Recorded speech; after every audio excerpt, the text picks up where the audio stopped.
நடந்ததை எண்ணி கவலைப்பட்டால் அவன் மடையன்.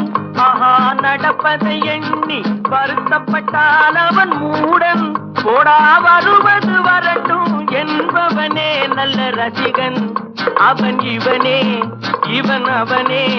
அட இன்றும் இல்லை, நாளை இல்லை, இரவில்லை, பகலில்லை, இளமையும் முதுமையும் முடிவும் இல்லை. அட இன்றும் இல்லை, நாளை இல்லை, இரவில்லை, பகலில்லை, இளமையும் முதுமையும் முடிவும் இல்லை. ஓஹோ, ஆண்டவன் படைச்சான், எங்கிட்ட கொடுத்தான், அனுபவி ராஜான்னு அனுப்பி வச்சான். என்ன அனுபவி ராஜான்னு அனுப்பி வச்சான்.